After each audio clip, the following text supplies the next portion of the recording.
Thanks for joining us. America is ramping up the pressure, having not achieved much during indirect talks with Iran in Oman on Friday.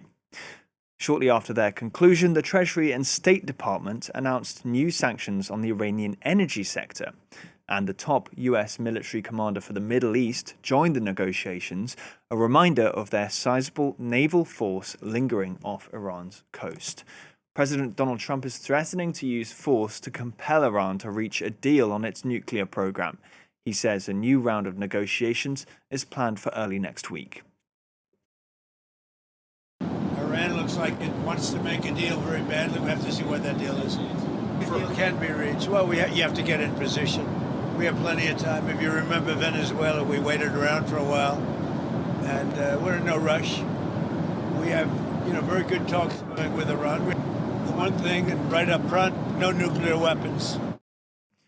We're joined now by Iranian-American journalist Borzou Daragahi. He's got heaps of experience covering the Middle East. Thanks for speaking to France 24. It's my pleasure. So you wrote yesterday that this is a last-ditch effort to avoid a military confrontation. How close would you say are we to that now? I think it's pretty close. There are some positive signs, including the comments that you mentioned by Donald Trump. I think that basically both countries in some ways have backed themselves into a corner, especially the U.S. The Trump administration is under tremendous pressure to do something, quote unquote, about Iran. And this is why you have these sanctions, just so many sanctions on Iran right now at this point. You have, if you look at social media, if you look at Fox News, you have people getting on basically every hour demanding that Trump launch a major regime change war against Iran. And the Iranians too, with their decisions over the years and in recent months, especially the crackdown in last month on protesters in the country that left thousands of people dead. They too have sort of isolated themselves and damaged their own legitimacy, leaving themselves kind of vulnerable to any kind of international pressure. That pressure on Trump there, as you're saying, it seems to be coming from the regular talking heads, the VIPs, but Trump's base, they've been sold on this idea of no foreign wars. Trump is more likely to listen to them, is he not? I'm not sure about that. But you talk about his financiers, very, very close ties to Israel, especially certain factions in Israel that are very determined to use this opportunity of Trump, a very pro-Israel president, being in power. They see the kind of, as you mentioned, the base on the horizon. They see the 2026 elections coming up, the midterms, surging Democrats. They see the next 10 months, 11 months as a rare opportunity to damage some furniture in the Middle East. And they see Trump as their conduit to doing that. They are also an important part of Trump's support. Mm. Now, about these sanctions which the US has just put on, does that kind of a move show that the US does still have some room for maneuver before opting for the military maneuver?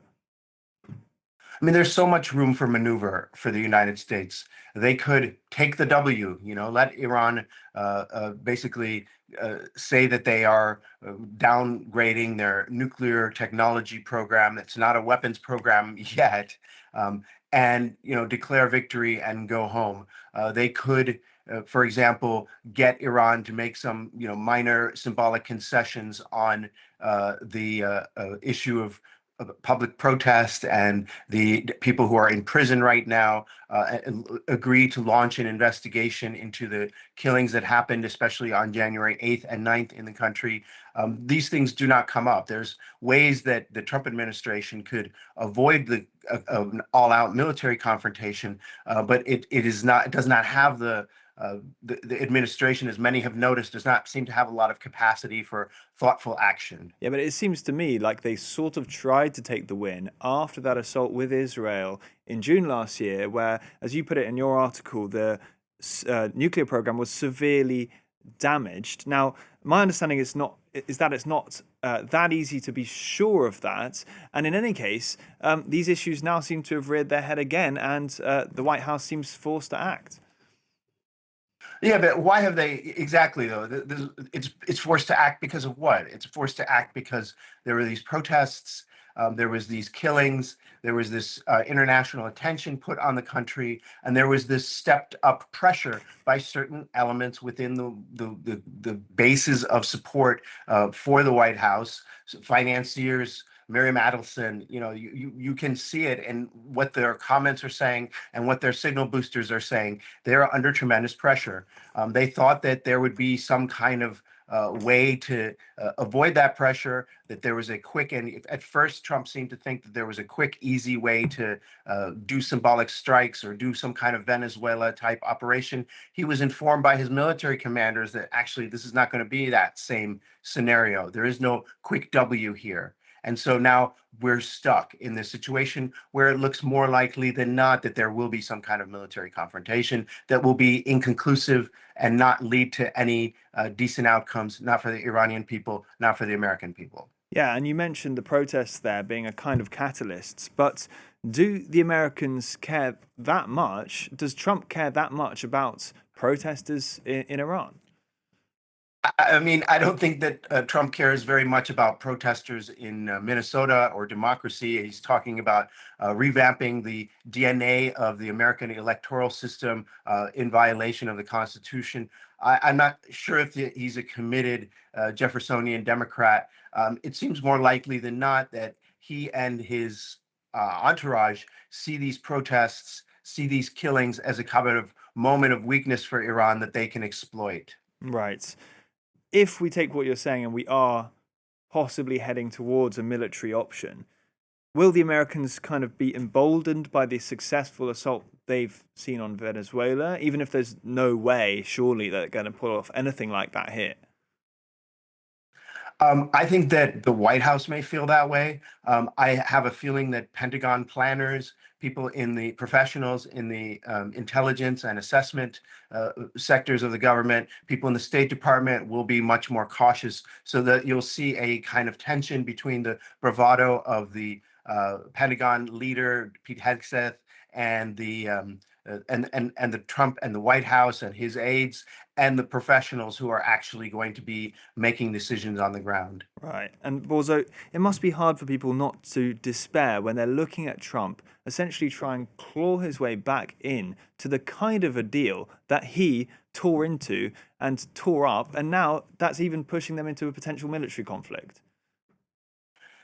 I mean, the irony is there. Yes. What can you say?